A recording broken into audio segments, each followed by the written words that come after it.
بكم في كوزينتي كوزينة دو توت لي بون ماما. اليوم نشوفوا طريقة تحضير ان غراتان او شوفلور.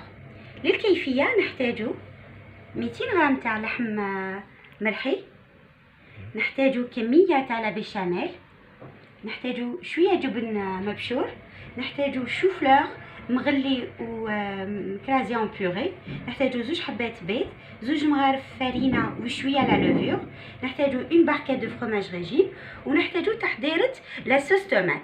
في هذه لابوال واش انا حاطين شويه زيت، شويه طوماطيش مرحيه، شويه قزبر، شويه فلفل الكحل، شويه بصل مرحي، شويه توم مرحي، ومغرفه تاع قهوه تاع طوماط كونسونطري. نجوزو لطريقه التحضير. نبداو نوجدو لاصوص طوماط، نحطو لا مارميت تاعنا ونخلوها تتقلى، نقصوا عليها ونخلوها تتقلى حتى يدبالو كامل لي زانغريديون. هنايا لاصوص طوماط تاعي راهي تقلات، نروح نزيد لها كميه قليله تاع الماء، قيمه نص كاساتي حتى الكاساتي تاع الماء،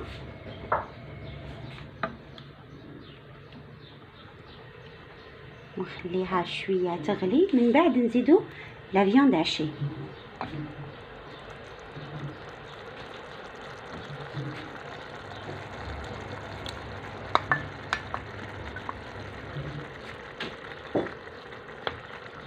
لاصوص طوماط تاعي هنا هي واجده، جو لا مي دو كوتي. نروحو نوجدو الشوفلور.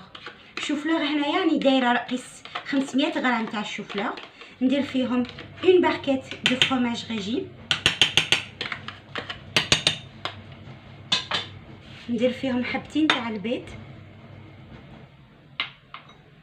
لي دو كويير تاع لا فارين وقرصه تاع لا لوفور شيميك، ونحركهم مليح حتى ينسجموا.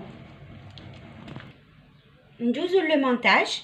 هنا راني جانست لو ميلونج تاع الشوفلور، نحكم مولا غراتان ونزيتو مليح، ونروح نفرغ الخليط تاع الشوفلور.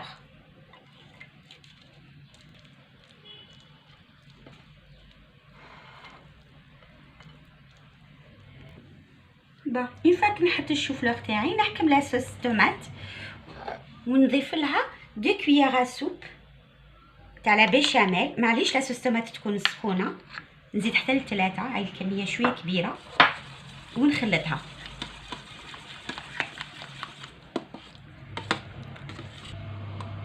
جو فيرس ما صوص طوماط من فوق لو غراتان. لا بيشاميل راني حضرتها في اون اوتر فيديو، تسيبوا الرابط في اسفل الصفحه. ونزيدو دو فرomاج رابي.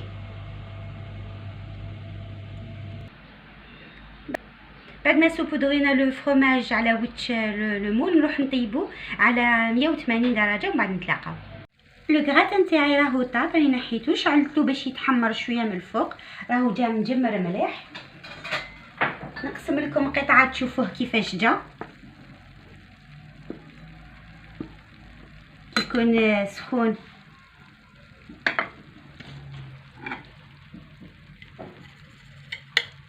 هاوليك، هايلك لا تجي كوش تاع الشوفلور من تحت افيك لا صوص بولونياز من الفوق. ومرحبا بكم encore une fois، وشهية طيبة.